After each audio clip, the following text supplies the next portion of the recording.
Bonjour bien-aimés, nous sommes encore à notre réunion hebdomadaire.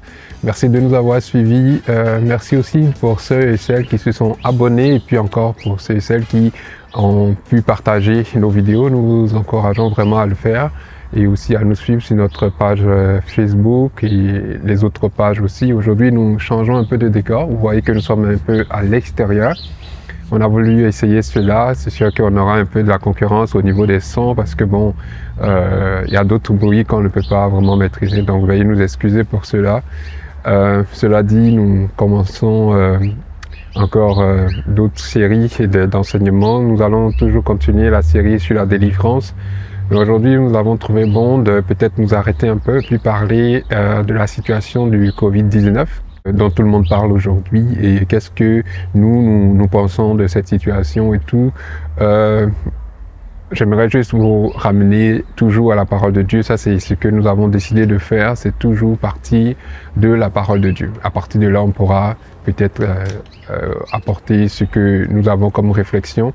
Donc, dans l'évangile de Matthieu, chapitre 24, on voit que Jésus-Christ parlait de la fin des temps et il avait cité il avait fait une liste de calamités, des choses, des désastres naturels qui allaient arriver sur la terre.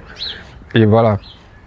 Mais dans toutes ces choses, Jésus-Christ, quand il les raconte, il ne cessait pas de dire à son auditoire, sinon à nous aujourd'hui, il ne cessait pas de dire « Ne craignez pas, n'ayez pas peur ».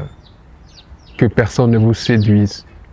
Parce qu'aujourd'hui, nous avons entendu et nous entendons encore, et peut-être nous allons encore entendre beaucoup de suggestions, beaucoup de choses qui vont inciter les gens soit à la peur, soit à la méfiance, ou encore à avoir des attitudes, des fois, qui ne vont pas glorifier le nom de notre Dieu. Bien avant le coronavirus, on avait l'habitude, en tout cas pour les chrétiens, de chaque fois dire l'Éternel est mon berger, je ne manquerai de rien. Quand je marche dans l'ombre de la vallée de la mort, sa houlette et son bâton me rassurent. On avait ce genre de paroles et d'autres paroles comme dans le psaume 91 qu'on avait déjà aussi, on s'était déjà intéressé à ce psaume aussi.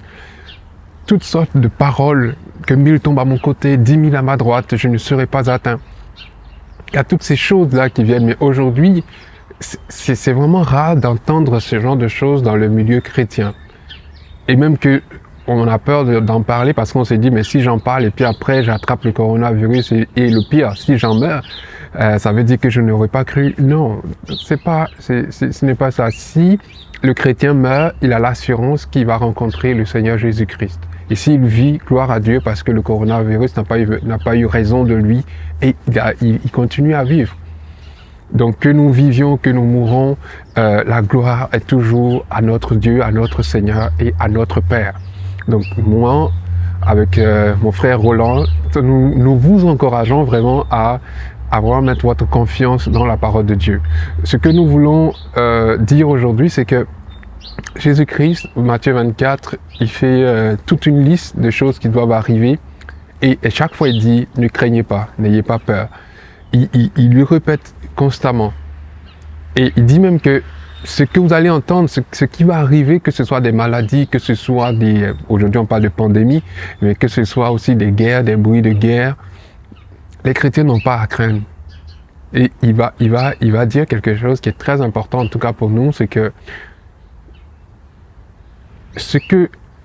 ces choses-là ne vont pas vraiment toucher les chrétiens. Ce qui va toucher les chrétiens, c'est que les gens, quand ils vont réaliser que aucune maladie, aucune guerre, aucun bruit de guerre ne fait trembler les chrétiens, alors ils vont changer maintenant de fusil d'épaule et là, ils vont commencer à toucher à la vie des enfants de Dieu. Et c'est ce que Jésus dit, alors ils vont s'en prendre à vous. Ils vont vous persécuter, ils vont vous jeter en prison. Ça, c'est à ce moment-là que les enfants de Dieu seront physiquement touchés par les choses qui peuvent arriver dans le monde que Jésus a déjà cité. Donc que les pandémies arrivent, que les calamités, les catastrophes naturelles arrivent, ce sont des choses que Dieu a déjà prévues, qui sont des choses dont il a déjà parlé. Nous n'avons pas à avoir peur de ces choses, nous avons plutôt confiance en notre Dieu qui saura nous garder. et qui saura nous protéger en toutes choses. Ce qui arrive, c'est que les gens, ils vont faire des choses. Il y en a qui disent que le coronavirus, c'est une fabrication humaine. D'autres disent que c'est une maladie qui vient de là ou de là. Ce n'est pas vraiment cela notre objectif. Nous, que ça vienne des hommes, que ça vienne de la nature, peu importe.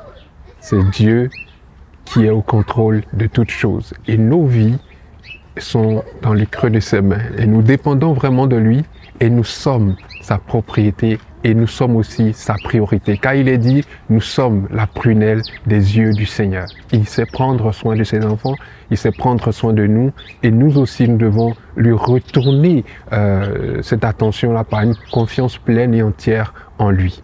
Voilà donc ce que nous voulons vraiment partager avec vous. Notre objectif, ce n'est pas de parler du coronavirus, mais comme tout le monde en parle, nous avons juste voulu donner notre point de vue sur la question et puis continuer dans nos séries d'enseignements. Que le Seigneur vous bénisse et qu'il vous fasse du bien au nom de Jésus. Amen.